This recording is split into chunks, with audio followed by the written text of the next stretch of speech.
My name is Imelda Moriarty, and at 59, I discovered that the cruelest wounds are inflicted not by strangers, but by the children you raised with your own hands. Christmas Eve had always been sacred in our family. For 34 years, since my son Daniel was born, I had orchestrated every detail of our celebration with the precision of a conductor leading a symphony.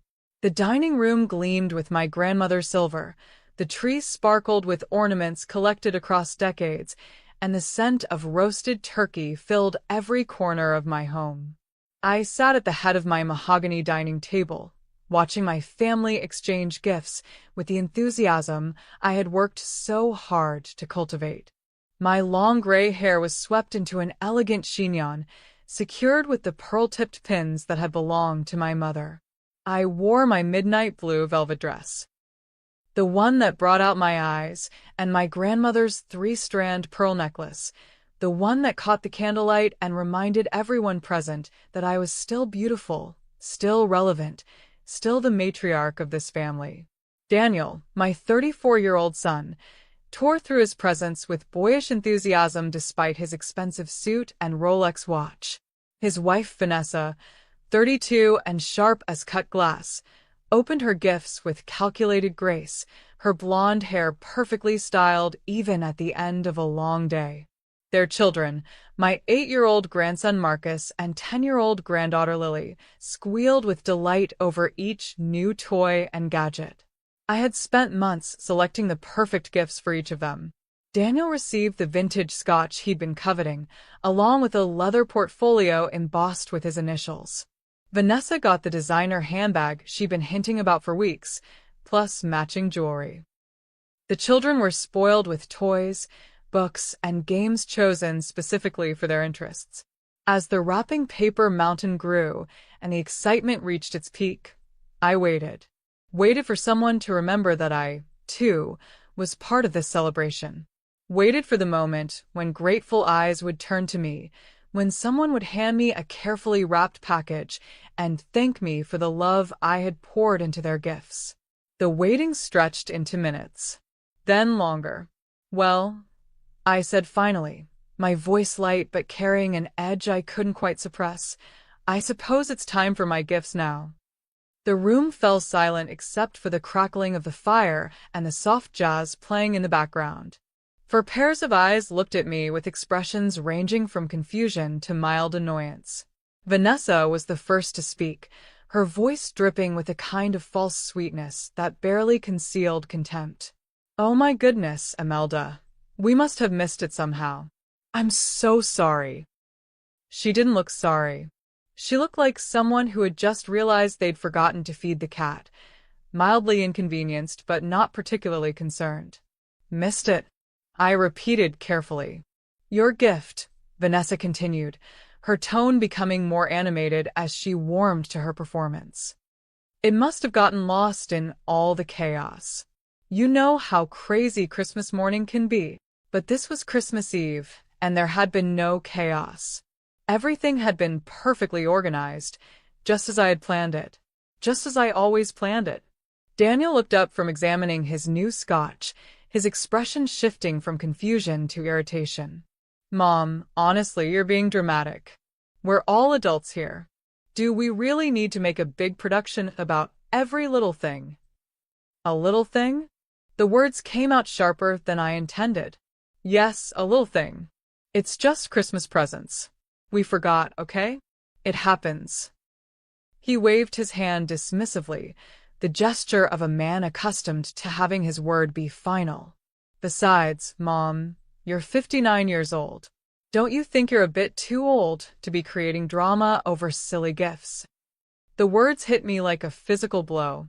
Too old. Creating drama. Silly gifts. And then they laughed. Not cruel, cackling laughter, but something worse, the kind of indulgent chuckling adults share when a child says something amusing. The kind of laughter that dismisses and diminishes, that reduces a person to background noise. Vanessa covered her mouth with her hand, but her eyes sparkled with mirth. Daniel shook his head with that tolerant smile he'd inherited from his father. Even the children giggled, following their parents' lead without understanding the devastation they were inflicting. I sat there in my beautiful dress and my mother's pearls, surrounded by the Christmas magic I had created single-handedly, and felt myself disappearing. Not just ignored, but erased. Made invisible by the very people I had sacrificed everything to love and nurture and protect. "You're right," I said quietly, my voice steady despite the earthquake happening inside my chest. "I suppose I am too old for such things." I rose from my chair with the grace that had been trained into me since childhood, smoothing my velvet dress and checking that my pearls lay properly. "If you'll excuse me, I think I'll retire for the evening. Please continue enjoying your gifts." "Mom, don't be like this," Daniel called after me, but his tone suggested he was more annoyed by my departure than concerned about my feelings. "I'm not being like anything, sweetheart. I'm simply taking your advice about acting my age." I walked upstairs to my bedroom with measured steps, my spine straight and my head high. Behind me, I could hear the conversation resume, their voices light and carefree, as if nothing had happened, as if I had never been there at all. In my bedroom, I sat on the edge of my four-poster bed and stared at my reflection in the antique mirror across the room. The woman looking back at me was still beautiful, high cheekbones, clear skin, intelligent eyes the color of winter moss. My figure was maintained through years of yoga and careful eating, my style impeccable even in my private moments. I was not invisible. I was not irrelevant. I was not too old for anything. I poured myself 3 fingers of the Macallan 25 I kept in my bedroom for special occasions and walked to my window. Below, I could see Daniel's black BMW SUV in my driveway, the one he was so proud of, the one that announced his success to the world. Success built on the foundation I had provided, education I had funded, opportunities one had created through my connections and my sacrifice. "Too old," I whispered to my reflection in the window, my breath fogging the glass. "Too dramatic. Silly gifts." I finished my scotch and felt something cold and sharp settling in my chest, replacing the hurt with something far more dangerous. If they thought I was too old to matter, too dramatic to take seriously, too irrelevant to remember, well, perhaps it was time to remind them exactly what they had chosen to forget. Perhaps it was time to get myself a gift they would never, ever be able to ignore. If you've ever been told you're too old to start over, let me tell you, that's a lie. Your story isn't over, and you still have chapters left to write. Our best-selling book, Reclaiming Your Peace After Pain, is filled with simple, powerful steps to help you heal, rebuild, and fall in love with life again. Click the link in the description box and start your new beginning today. And if this story is already making your heart race, hit that like button and let me know in the comments. Have you ever been made to feel invisible by your own family? Your stories matter to me, and they might inspire our next video. I didn't sleep that Christmas Eve night. Instead, I sat in my study until dawn, surrounded by photo albums and memories, reconstructing the architecture of my betrayal. The study had been my husband's domain when he was alive, but in the 5 years since his death, I had made it my own. Dark wood paneling, floor-to-ceiling bookshelves, and a massive oak desk that had belonged to my grandfather. It was a room that demanded respect, a room where important decisions were made. I pulled out the family albums and spread them across the Persian rug like evidence in a trial. Here was Daniel at 5, gap-toothed and grinning as I helped him build a sandcastle. Here he was at 8, clutching my hand on his first day of school, tears in his eyes until I promised to be waiting when he got home. At 12, awkward and gangly, trusting me to help him navigate the cruelties of middle school. Every birthday party I had planned. Every scraped knee I had bandaged. Every nightmare I had chased away. Every sacrifice I had made to ensure his happiness, his success, his future. When his father died suddenly of a heart attack, leaving us both devastated, who had held Daniel while he cried?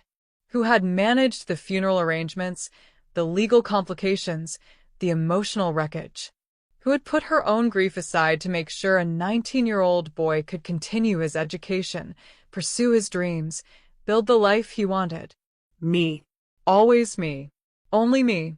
And when he brought Vanessa home 3 years ago, announcing their engagement with the kind of breathless excitement reserved for life-changing revelations, who had welcomed her with open arms, who had planned their engagement party, helped with wedding arrangements, opened her home and her heart to a woman who saw me as nothing more than an obstacle to overcome.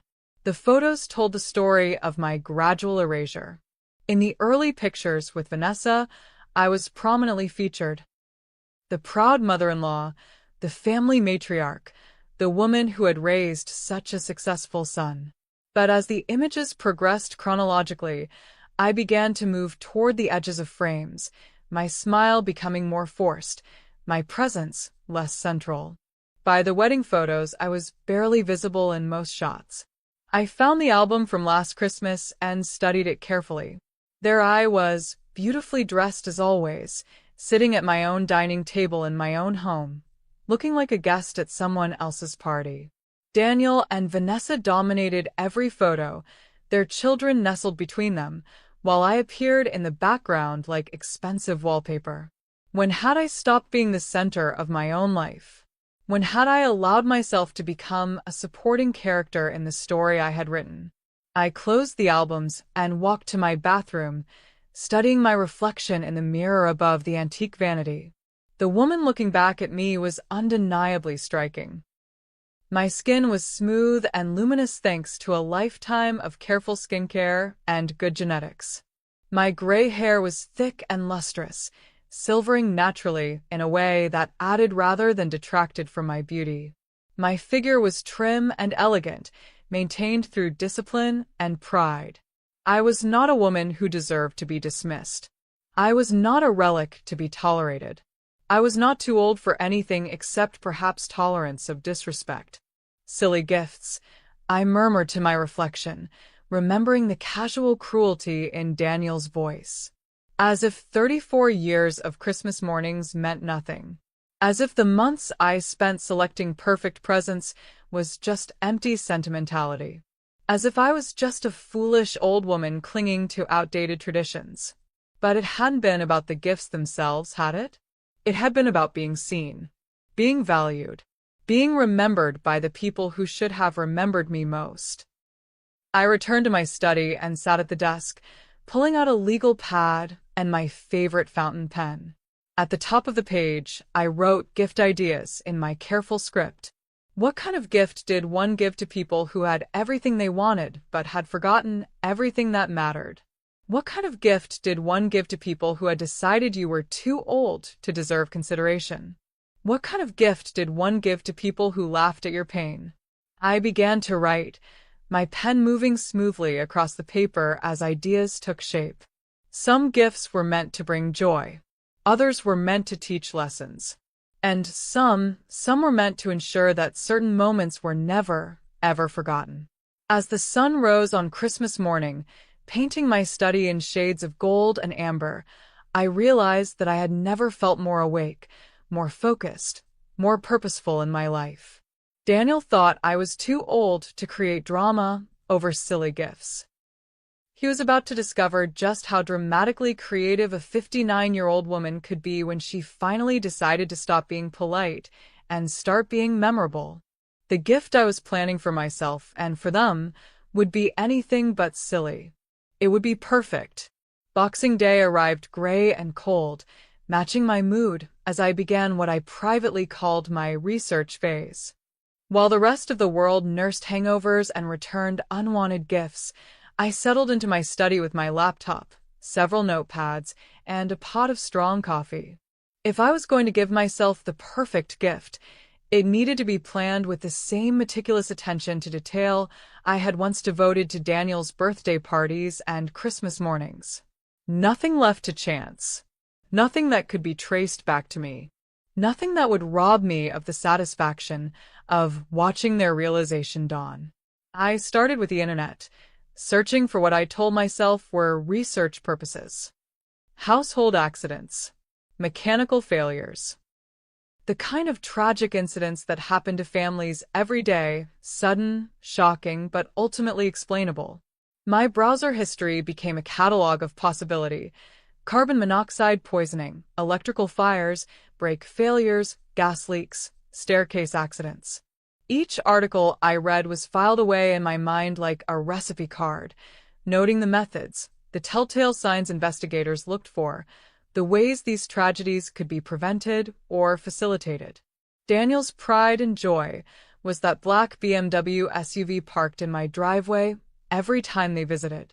He had spent 20 minutes on Christmas Eve detailing its features to anyone who would listen, the advanced safety systems, the premium everything, the symbol of his success. German engineering, he had boasted, built to last. But even German engineering had vulnerabilities.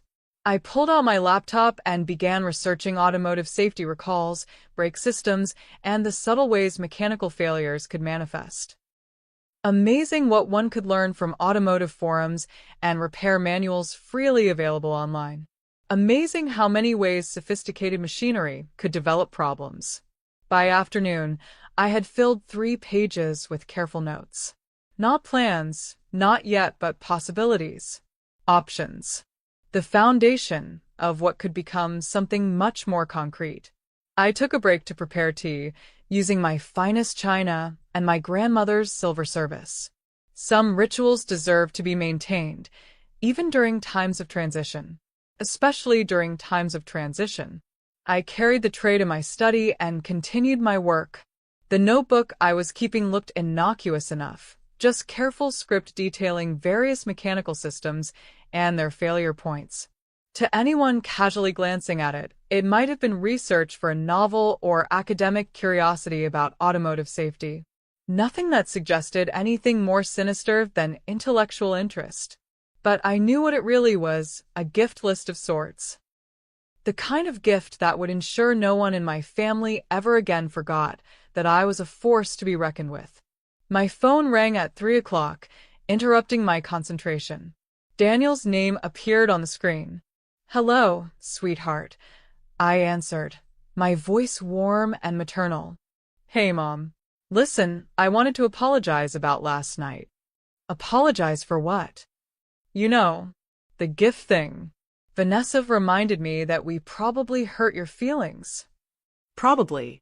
As if there was any doubt about the impact of their cruelty. "That's very thoughtful of you both," I said carefully. "So we were thinking, maybe we could take you out to dinner this week? Make it up to you? There's this new steakhouse downtown that's supposed to be amazing." A dinner.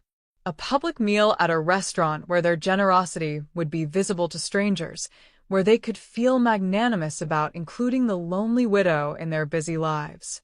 How perfectly predictable. That sounds lovely, Daniel. But you know what? I was actually hoping we could do something at my house instead. Maybe next weekend? I could cook that roast you used to love when you were little.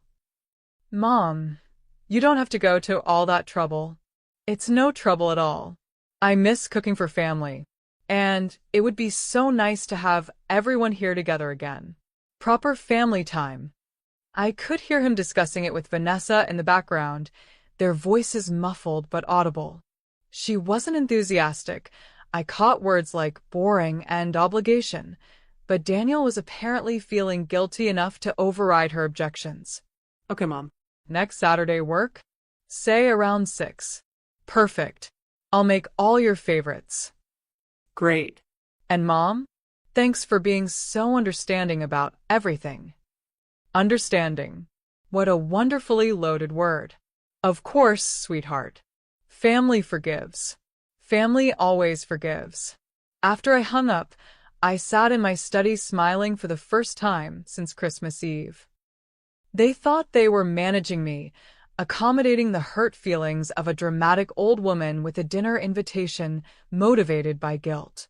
They had no idea they had just accepted an invitation to receive the gift I was planning for myself.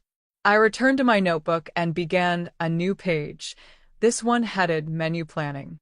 But the items I was listing weren't courses for dinner. They were steps in a process that would culminate in the most memorable evening my family had ever experienced. By the time I finished writing, the winter sun had set and my study was bathed in lamplight. I closed the notebook and locked it in my desk drawer, the key going into my jewelry box beside my mother's pearl earrings. Some gifts required patience to perfect. Some gifts took time to plan properly.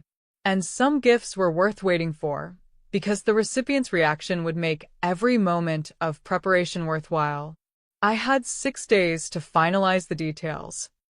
6 days to ensure that when Daniel and Vanessa saw what I had gotten for myself, they would never, ever forget it. 6 days to transform their casual cruelty into the greatest regret of their lives. The planning phase was complete. Now came the real work.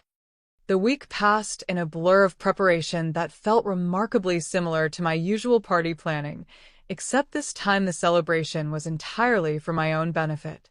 I threw myself into the arrangements with the kind of focused energy I hadn't felt in years. On Tuesday, I visited the market to select ingredients for Saturday's dinner, playing the role of the gracious hostess to perfection. The butcher recommended his finest prime rib, the baker set aside fresh dinner rolls, the wine merchant helped me choose bottles that would pair beautifully with the meal.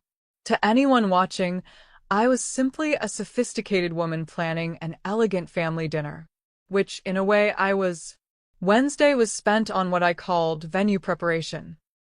I cleaned my house with the attention to detail usually reserved for magazine photo shoots, polishing silver until it gleamed, arranging flowers in crystal vases, ensuring every surface reflected the kind of elegant perfection that had once made Daniel proud to bring friends home.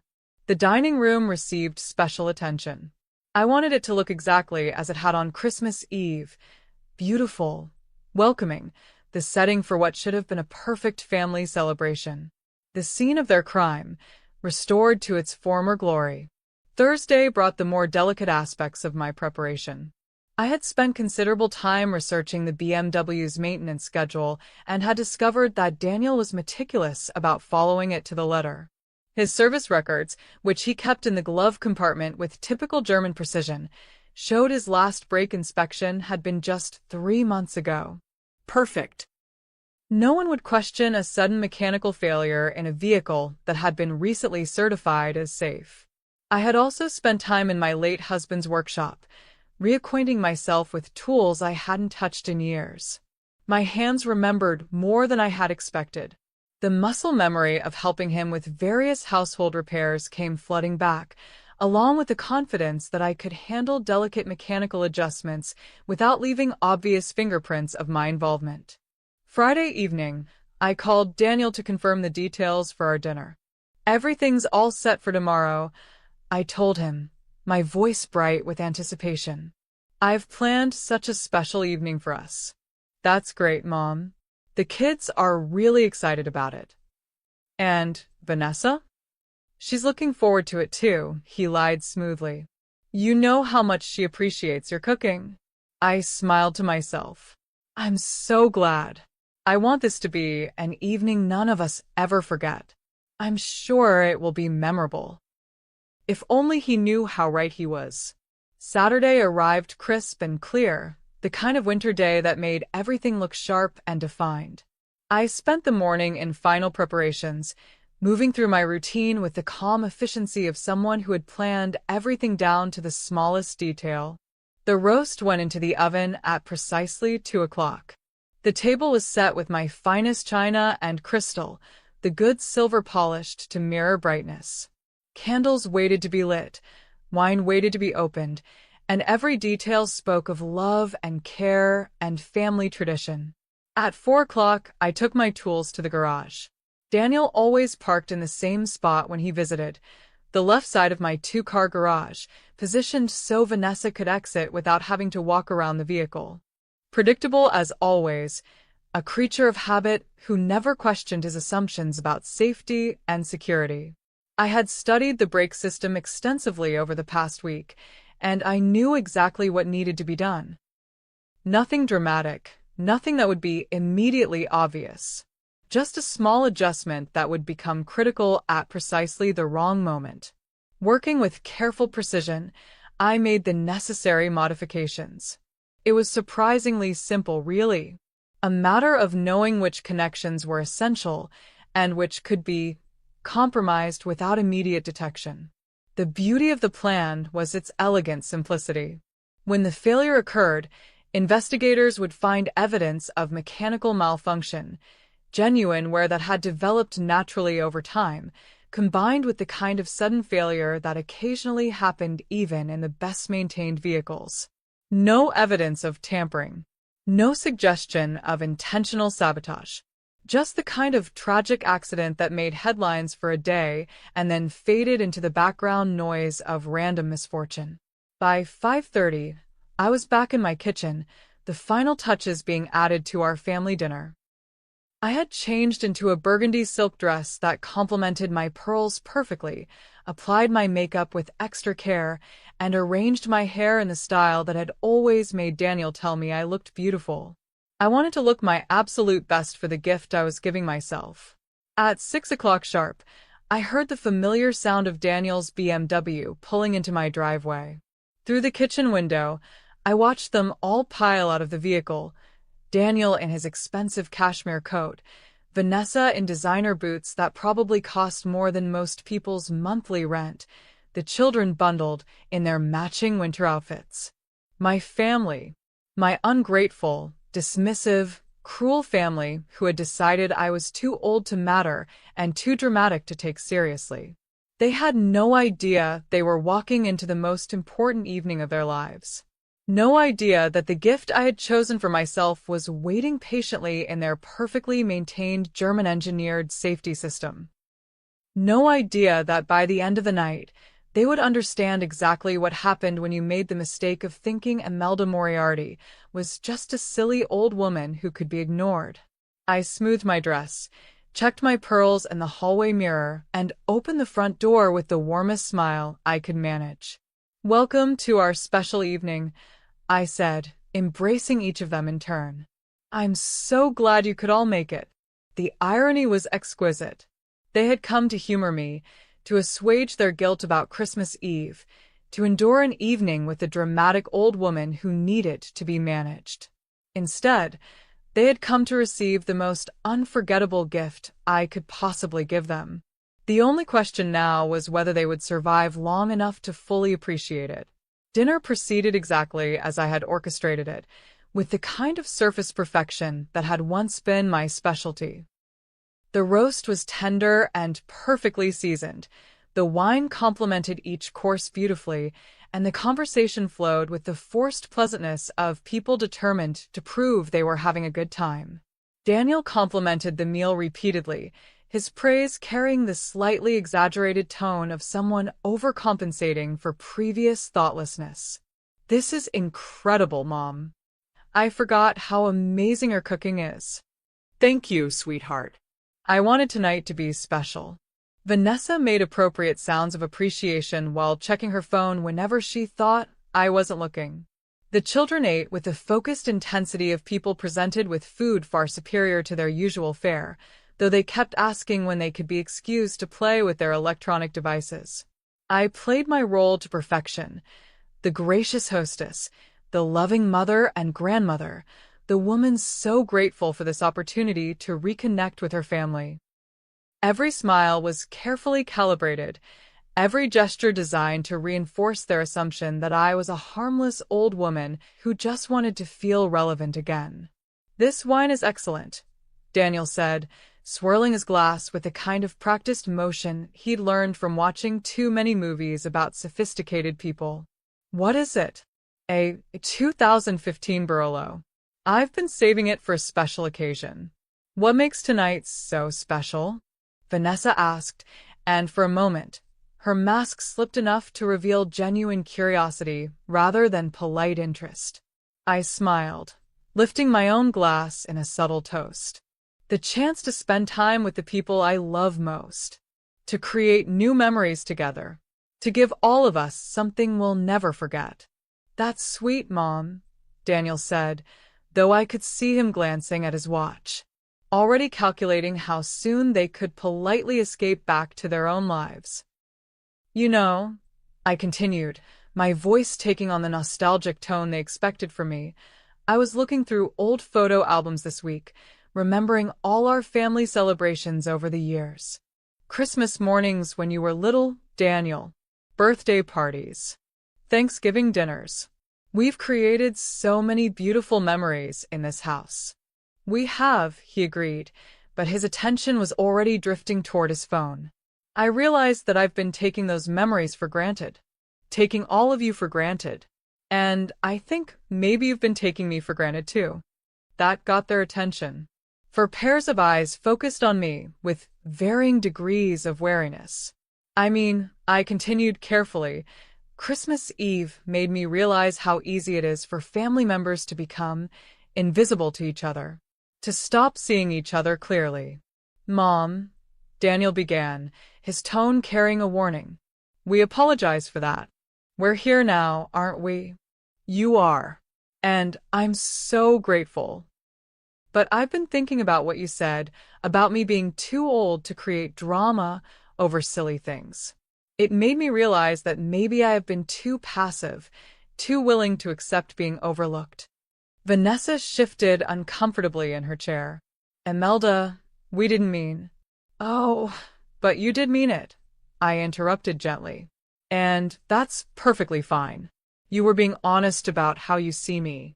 As someone whose feelings don't matter very much. Someone whose needs come last. Someone who should be grateful for whatever scraps of attention she receives. That's not true, Daniel protested, but the weakness in his voice suggested he knew exactly how true it was. Isn't it? When was the last time any of you called just to see how I was doing? When was the last time you invited me to something instead of waiting for me to invite you? When was the last time you considered my feelings before making family plans? The silence that followed was answer enough. But I've realized something important this week, I continued, my voice growing stronger. I've realized that I don't have to accept being invisible. I don't have to accept being dismissed. I don't have to accept being treated like a burden instead of a blessing. Mom, you're not a burden, Daniel started. Then why do you treat me like one? The question hung in the air like smoke from a recently extinguished candle. I've decided, I said, rising from my chair with graceful dignity, that it's time for me to give myself the gift I should have received for Christmas. The gift of being unforgettable. I moved to the sideboard where I had placed several wrapped packages earlier in the day. I have something for each of you. A little token of my appreciation for this evening. For this opportunity to clarify where we all stand. I handed Daniel a small, elegantly wrapped box. Then one to Vanessa. Smaller packages for the children, who perked up at the unexpected prospect of gifts. What's this for? Daniel asked, examining the package suspiciously. Consider it a parting gift. A memento of our special evening together. Parting gift. Vanessa's voice carried a note of alarm. Open them, I suggested, returning to my seat with the satisfied air of someone who had just completed a particularly difficult task. Daniel unwrapped his package first, revealing a small, ornate picture frame containing a photograph of himself as a 5-year-old, grinning gap-toothed at the camera while I hugged him from behind. His face as he looked at it was a masterpiece of confusion and dawning unease. Vanessa's package contained a similar frame with a photo from their wedding day, one of the few pictures in which I was prominently featured, standing beside them with obvious pride and love. The children's packages held photos of Christmas mornings, birthday parties, family vacations. All moments when I had been central to their happiness, when my presence had mattered, when I had been the one creating the magic they took for granted.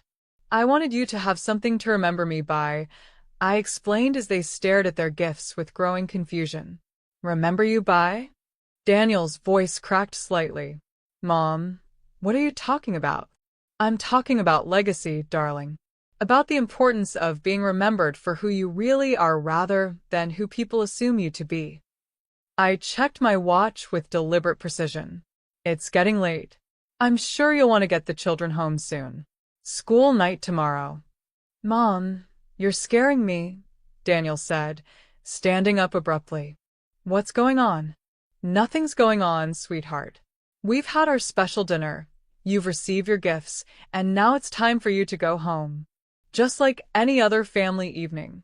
But my smile, as I said, it was unlike any smile they had ever seen for me before.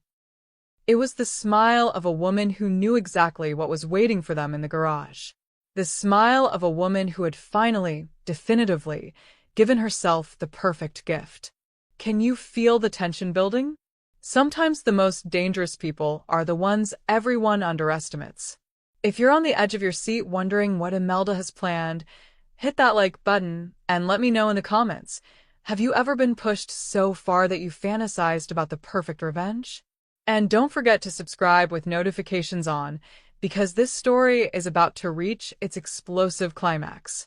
The remainder of dinner passed in a haze of forced normalcy that felt like walking through molasses. Daniel and Vanessa kept exchanging glances heavy with unspoken concern, while I maintained my serene hostess persona with the dedication of a method actress.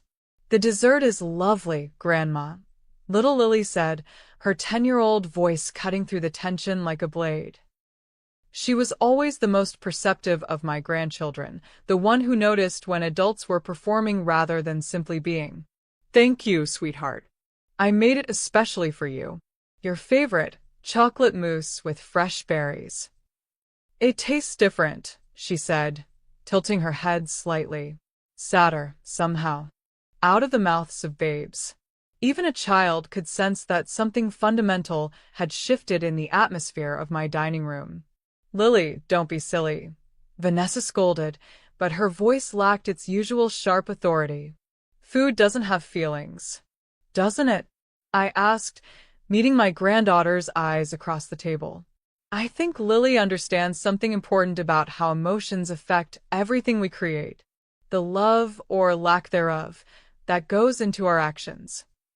Mom, Daniel warned, you're being cryptic again. Am I? I thought I was being quite clear. I dabbed my lips with my napkin, a gesture as elegant and final as a curtain falling. Perhaps clarity is simply in the eye of the beholder. Marcus, my 8-year-old grandson, had been quiet throughout most of the meal, focused on his food with the single-minded intensity children reserve for things they truly enjoy. But now he looked up at me with solemn eyes. Grandma, are you sad about Christmas? The question pierced through my careful composure like an arrow finding its mark. Of all the people at this table, the children were the only ones who had shown me genuine concern, genuine awareness of my feelings. I was sad about Christmas, Marcus. But I'm not sad anymore. Why not? Because I've learned something very important.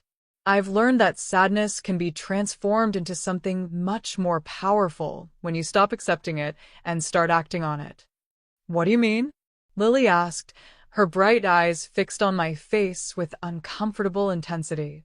I mean that sometimes when people hurt you, the best thing you can do is show them exactly what they've lost. Help them understand the consequences of their choices. Daniel's chair scraped against the floor as he shifted nervously. Mom, you're talking in riddles again. Can we just have a normal conversation? This is a normal conversation, darling. Perhaps more normal than any we've had in years. I'm simply being honest about my feelings instead of pretending they don't exist. I rose from my chair and began clearing the dessert plates with the efficient grace of someone who had been hosting family dinners for 3 decades. The children immediately moved to help me, as I had trained them to do from the time they could walk. Let us help you with that, Vanessa said, starting to stand. No need, I replied smoothly. You're my guest tonight. Please just relax and enjoy the wine. I want you to remember this evening exactly as it is. Perfect in every detail. As I moved between the dining room and kitchen, carrying plates and gathering silverware, I was acutely aware of the murmured conversation happening at my table. Daniel and Vanessa speaking in low, urgent tones while the children finished their dessert in blissful ignorance of the undercurrents swirling around them. I could catch fragments of their whispered exchange. Acting strange all evening. Those weird gifts with the pictures. Should we be worried? Maybe we should go soon? Perfect. Let them feel unsettled. Let them sense that something was different about this evening, something significant they couldn't quite identify. Their discomfort was the appetizer to the main course I had planned for them. When I returned to the dining room, carrying a silver coffee service that had belonged to my mother, I found them all watching me with varying degrees of wariness. Coffee, anyone? I have decaf for the children. Actually, Mom, Daniel said, checking his watch with exaggerated casualness, we should probably get going soon. It's a school night and the kids need to get to bed. Of course, I agreed, though my tone carried a note of disappointment that wasn't entirely feigned. I suppose all good things must come to an end. I served coffee to the adults and milk to the children, moving through the ritual with the kind of ceremonial precision that made everyone even more uncomfortable. When I finally sat down with my own cup, I studied each face around my table with the intensity of someone memorizing a scene for posterity. I want to thank you all for coming tonight, I said, my voice carrying the formal weight of a toast. For giving me this opportunity to show you who I really am beneath the surface you've grown so comfortable seeing. Mom, Daniel began, but I held up a gentle hand. Please let me finish. This may be the last time we all sit together like this, and I want to say everything that needs to be said. The silence that greeted this statement was profound and electric.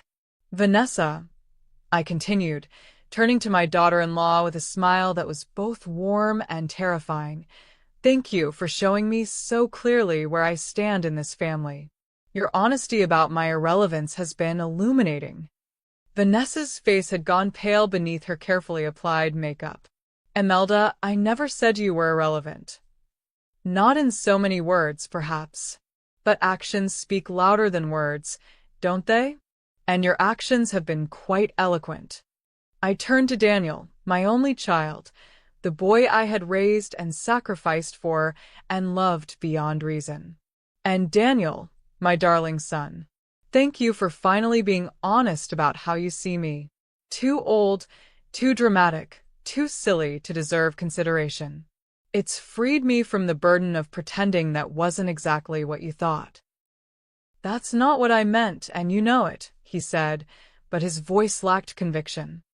I turned to Daniel, my only child, the boy I had raised and sacrificed for and loved beyond reason.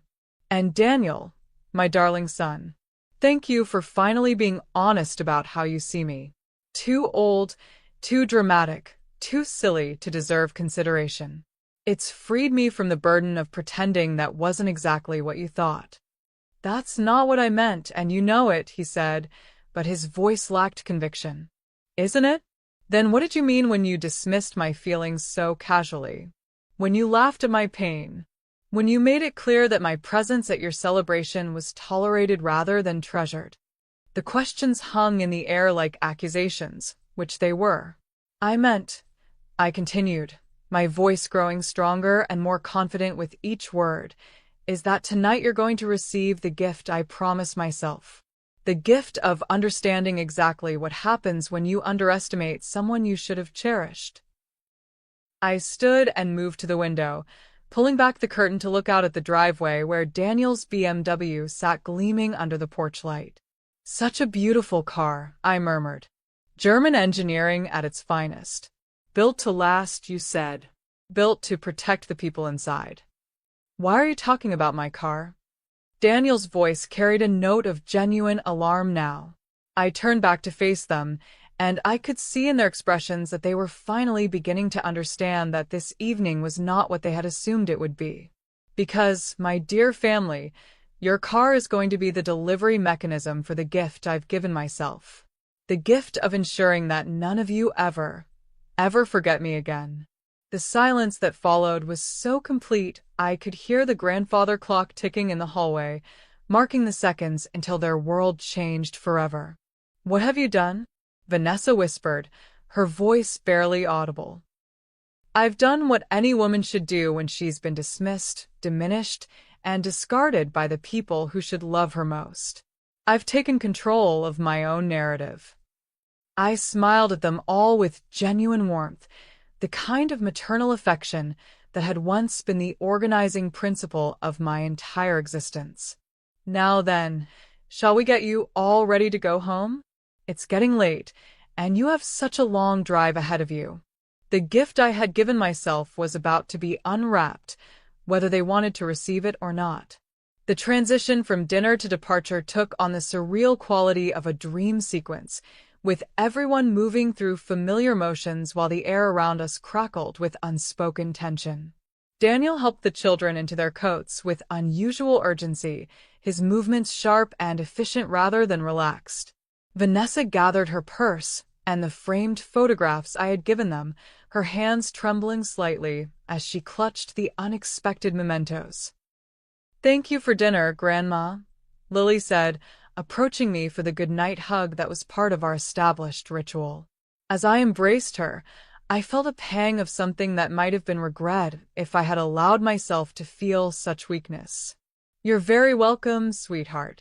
Remember what I told you about sadness becoming something more powerful?"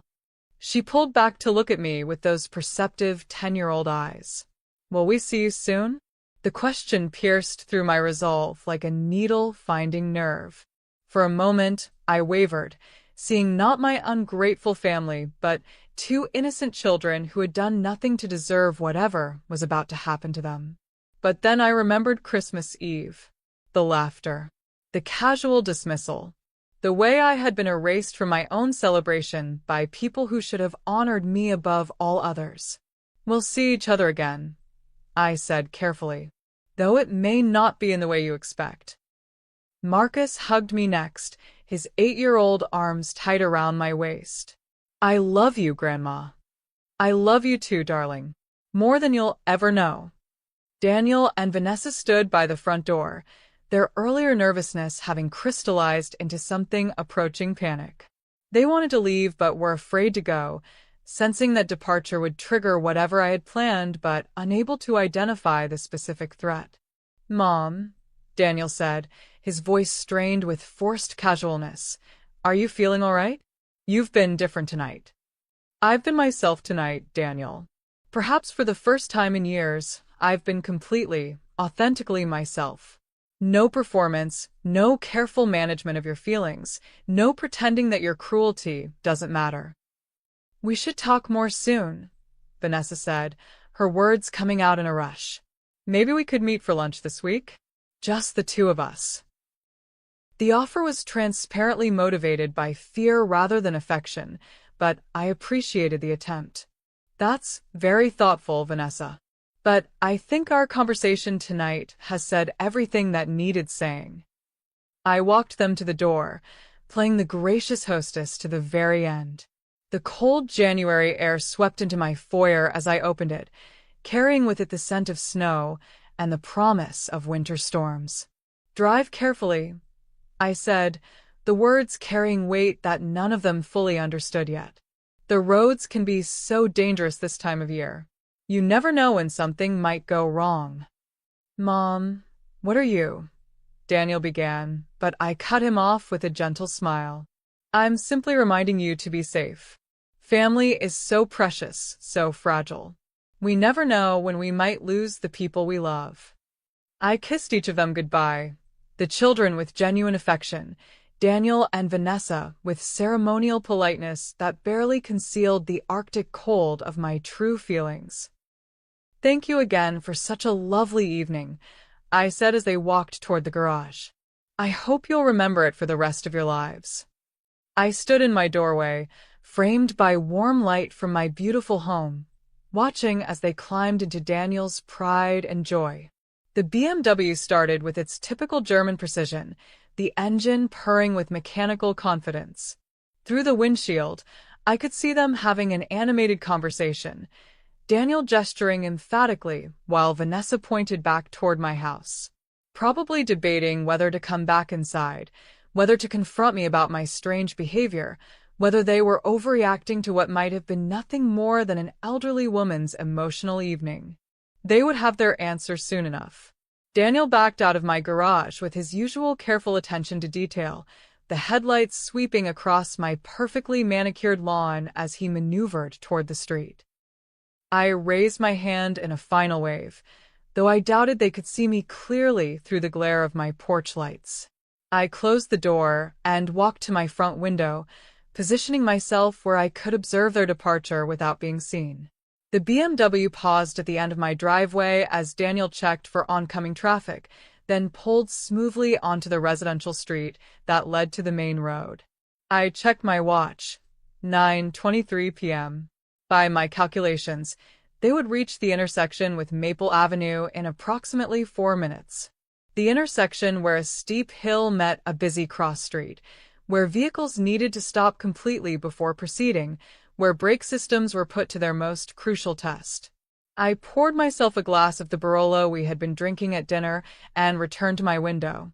The street was quiet now, lined with houses where other families were settling into their evening routines, unaware that history was being made just outside their doors. At 9:27, I heard it. The sound was distinctive and unmistakable, the sharp screech of tires failing to grip pavement, followed by the grinding noise of mechanical systems pushed beyond their limits.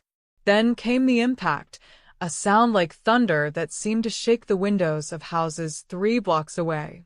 I set down my wine glass and closed my eyes, allowing myself a moment of perfect satisfaction. The gift I had given myself was finally unwrapped.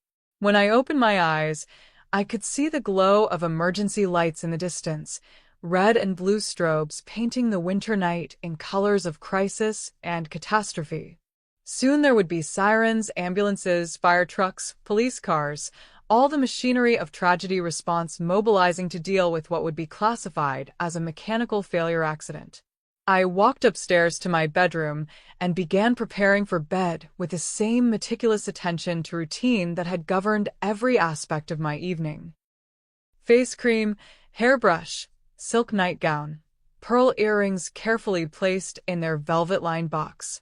In the mirror, I looked exactly as I had that morning, beautiful, dignified, perfectly composed. The face of a woman who had spent a lovely evening with her family and was now settling into peaceful sleep. Not the face of someone who had just engineered the perfect revenge. As I slipped between my Egyptian cotton sheets, I could hear the distant wail of sirens drawing closer to the intersection where my family had just learned what happened when you made the mistake of treating Imelda Moriarty like a forgettable old woman. The gift I had given myself would keep giving for years to come. Every time they looked at a car, every time they fastened a seatbelt, every time they remembered this night, they would think of me. They would never, ever dismiss me again.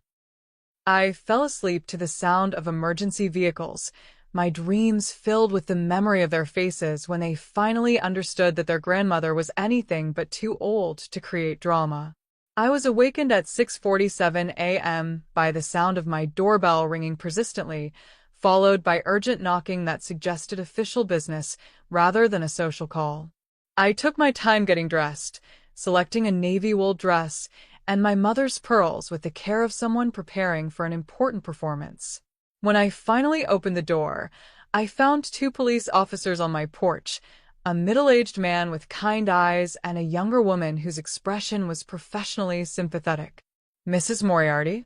I'm Detective Harrison, and this is Officer Martinez. We're sorry to disturb you so early, but we have some difficult news about your family." I pressed my hand to my chest in the universal gesture of shock, my face arranging itself into an expression of dawning horror. "My family? What's happened? Is someone hurt?" "Ma'am, there was an accident last night. Your son Daniel's vehicle experienced brake failure at the intersection of Maple and Pine. We're very sorry to tell you that there were casualties." Casualties? The word came out as a whisper, perfectly pitched to convey a grandmother's worst nightmare beginning to unfold. Your son and daughter-in-law were killed in the collision, ma'am. The children are alive but seriously injured. They're at Children's Hospital. I let my knees buckle slightly, gripping the doorframe for support with exactly the right amount of theatrical desperation. No. No, that can't be right. They just left here. They were just here for dinner. We had such a lovely evening. You saw them last night? Detective Harrison asked, pulling out a notebook. Yes, they came for dinner. A family dinner. We had been having some difficulties, and I wanted to bring everyone together. To heal old wounds. I let my voice break on the last words, tears beginning to flow with the kind of authentic grief that came from years of suppressed pain rather than immediate loss. What time did they leave your house? Around 9:20, I think. Maybe 9:30. The children had school today, so they didn't want to stay too late. And how did everyone seem when they left? Any signs of distress or agitation? I considered this question carefully, knowing that my answer would help shape their understanding of what had happened. Actually, yes. Daniel and Vanessa seemed unsettled. We had discussed some family issues during dinner. Old grievances. I think they were upset with me for bringing up painful topics. What kind of topics? Oh, you know how families can be. Miscommunications, hurt feelings. I had felt excluded from their Christmas celebration, and I expressed my disappointment. I'm afraid I may have been too direct about my feelings. They left somewhat abruptly. This narrative served multiple purposes. It explained any tension witnesses might have observed, provided a reason for Daniel to have been driving with emotional distraction, and painted me as a concerned grandmother whose only crime was speaking honestly about family dynamics. Mrs. Moriarty, we'll need to take a formal statement from you later today. But right now, you should know that your grandchildren are asking for you. They're conscious and stable, but they've been through significant trauma. Of course. Yes, I need to be with them immediately. I gathered my coat and purse with hands that trembled only slightly, the natural reaction of a woman in shock rather than someone fighting to suppress satisfaction. As we drove to the hospital, I listened to the officers discuss the accident in careful, professional terms. Preliminary investigation suggests complete brake failure, Officer Martinez told me. These things happen sometimes, even with well-maintained vehicles. Mechanical systems can fail without warning. How terrible, I murmured. Daniel was so proud of that car. He always said German engineering was the safest in the world. Unfortunately, no system is completely foolproof, Detective Harrison said.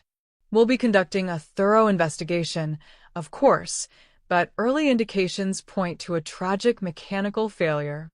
At the hospital, I was escorted to the children's ward where Marcus and Lily lay in adjoining beds, their small bodies dwarfed by medical equipment and bright white bandages. Lily had a broken arm and concussion. Marcus had suffered internal injuries that would require surgery but weren't life-threatening. When they saw me, both children began crying, not the wails of physical pain, but the devastating sobs of children who had lost their entire world in the space of a few hours. "Grandma," Lily whispered as I approached her bedside. "They said Mommy and Daddy are dead. That can't be true, can it?"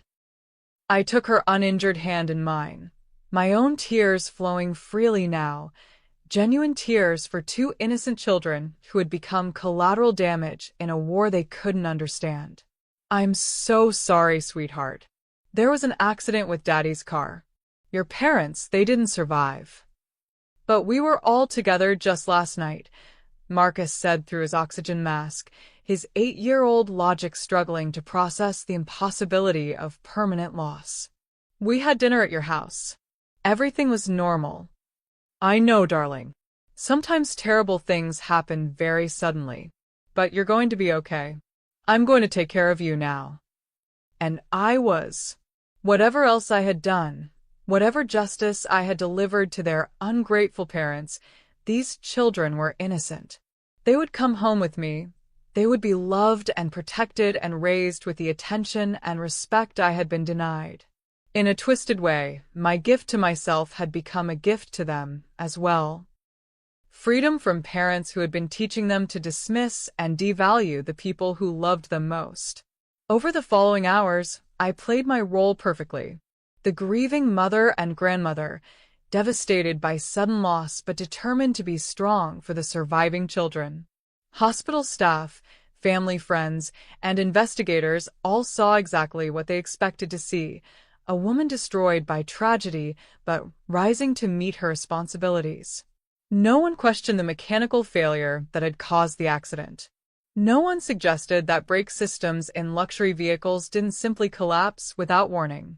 No one wondered whether the timing of the failure, occurring at the exact moment when maximum braking power was required, was anything more than cruel coincidence.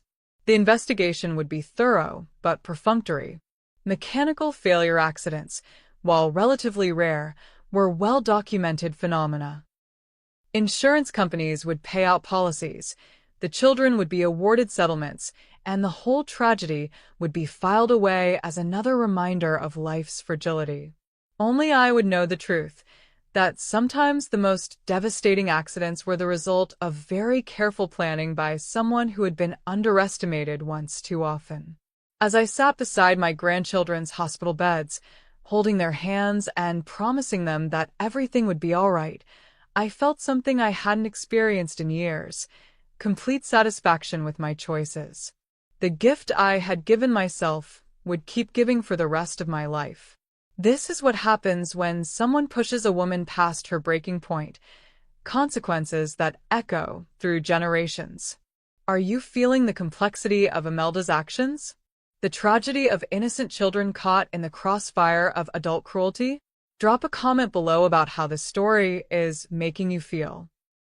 And if you're gripped by this tale, make sure you're subscribed with notifications on, because we're not done yet.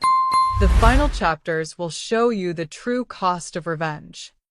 6 weeks after the accident, the carefully constructed facade of my grief began to show hairline fractures that threatened to expose the truth beneath.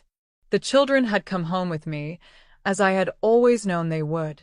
Social services had conducted their perfunctory interviews, finding nothing objectionable about a loving grandmother taking in her orphaned grandchildren. My house was beautiful, my financial resources adequate, and my devotion to Marcus and Lily obvious to anyone who cared to look. What they couldn't see was the growing weight of guilt that had settled on my chest like a stone, making it difficult to breathe during the quiet moments when I was alone with my thoughts. The children were healing, physically and emotionally, with the resilience that seemed unique to the young. They asked fewer questions about their parents now, accepted my explanations about accidents and fate with the trust children reserve for the adults who care for them. They had adapted to their new routines, their new bedrooms, their new life with Grandma with remarkable grace. But Lily, at 10, was old enough to remember details that made me increasingly uncomfortable. "Grandma," she said one evening as I tucked her into bed, "why were you so sad at dinner that night?" "What do you mean, sweetheart?" "The night of the accident. You seemed different. Sadder, but also, I don't know, like you were saying goodbye." My hands stilled on her blanket. "I was sad because I felt like your parents didn't appreciate having me in their lives. Sometimes adults have complicated feelings that are hard to explain. But you gave us those pictures, like you wanted us to remember something special. I wanted you to remember that I love you, that I've always loved your family, even when it felt like that love wasn't returned." She studied my face with the intensity that had always made her seem older than her years. "Daddy's car was fine when we got in it, wasn't it?" "I imagine so, darling. Sometimes things break without warning. That's what makes accidents so frightening. The policeman said the brakes stopped working right when Daddy needed them most. At the bottom of the hill. That was very bad timing, yes." "Grandma, do brakes usually break at the worst possible moment?" The question hung in the air between us, like an accusation wrapped in childhood innocence. I smoothed her hair back from her forehead, buying time to compose my response. Sometimes fate is cruel that way, Lily. Sometimes terrible things happen at exactly the wrong time, and we never understand why. Do you think Daddy and Mommy are angry at us for living with you now? The question pierced through my defenses like a blade finding its mark. Why would you think that? Because they didn't really like it when we came here for dinner. Mommy always complained about it afterwards. And Daddy said you were too old to understand modern families. Too old. Even in death, Daniel's casual cruelty continued to wound. Your parents loved you very much, I said carefully. Whatever they thought about me, they wanted you to be safe and happy. I think they would be glad to know you're being taken care of. But even as I spoke the words, I could see doubt flickering in Lily's eyes. She was beginning to piece together fragments of memory, beginning to question the convenient timing of events, beginning to wonder about coincidences that seemed too perfect to be accidental. The next morning brought a visit from Detective Harrison, who had continued checking on us periodically since the accident. He found me in my kitchen, preparing the children's breakfast with a kind of domestic perfection that had defined my entire adult life. Mrs. Moriarty, I hope you don't mind me stopping by. I wanted to see how you and the children were adjusting. That's very thoughtful, Detective. Coffee, please. He accepted the cup I offered and settled into one of my kitchen chairs with the weary ease of someone who had delivered too much bad news to too many families. The final accident report will be released next week, he said. I thought you should know what to expect. Has anything changed from your initial findings? Not substantially. Complete brake failure caused by a combination of factors. Normal wear, cold weather affecting fluid viscosity, and what appears to have been a small leak in the brake line that developed suddenly. I nodded sympathetically, though my pulse quickened at his words. A leak in the brake line. Had they found evidence of my modifications, or were they simply describing the natural result of the damage I had carefully inflicted? The insurance investigators were particularly thorough, Detective Harrison continued. Given the size of the policy payouts involved, they wanted to rule out any possibility of irregularities. Irregularities. Sabotage. Intentional damage. That sort of thing. He studied my face carefully as he spoke. But they found no evidence of tampering. The failure pattern was consistent with mechanical wear and environmental factors. I see. I kept my voice steady, though inside I felt a surge of satisfaction. My research and planning had been thorough enough to fool even insurance investigators motivated to find evidence of fraud. There is one thing that's been bothering me, though, Detective Harrison said, his tone becoming more casual in a way that immediately put me on alert. What's that? The timing. Your son left your house at approximately 9:20, correct? Yes, that sounds right. And the accident occurred at 9:27. So they had been driving for exactly 7 minutes. I suppose so. I hadn't thought about it in those terms. It's just that 7 minutes is barely enough time to reach that intersection from your house. Unless they were driving unusually fast. My mouth went dry. Perhaps they were in a hurry to get the children home. School night, you know. Perhaps. Or perhaps they stopped somewhere along the way. Stopped where? That's what I can't figure out. There's really nowhere to stop between your house and that intersection. No gas stations, no shops, nothing that would require a quick errand. I felt the first genuine spike of fear I had experienced since this whole plan had begun. Maybe they drove slowly? Daniel was always very careful about speed limits in residential areas. Maybe. Detective Harrison finished his coffee and stood to leave. I'm probably overthinking it. Grief makes us look for patterns that aren't really there, explanations for things that don't need explaining. Grief can be very disorienting, I agreed. Indeed it can. Well, thank you for the coffee, Mrs. Moriarty, please give my regards to the children. After he left, I sat at my kitchen table staring at my reflection in the window, wondering if the detective's questions were routine follow-up or the beginning of something more dangerous. That evening, as I helped Marcus with his homework, Lily appeared in the doorway of my study with a photograph in her hand. "Grandma, I found this in my backpack from that night." She handed me a school photo, the kind children exchanged with friends at the end of the semester. But this one had writing on the back in Lily's careful script, "For Grandma, who loves us even when other people don't. Thank you for the best dinner ever. January 15th. January 15th. The date of our family dinner. The date of the accident. The date Lily had apparently decided was important enough to commemorate before she even knew why. When did you write this, sweetheart? That night, before we left your house. While you were getting our coats. I wanted to give you something to remember the evening, since you seemed so sad about Christmas." I stared at the photograph, at the date written in a 10-year-old's handwriting, and realized that I was holding evidence of premeditation that I had never intended to create. Evidence that my own granddaughter had inadvertently created, documenting her awareness that something significant was happening that night. Evidence that Detective Harrison would find very interesting if he ever had reason to search my house.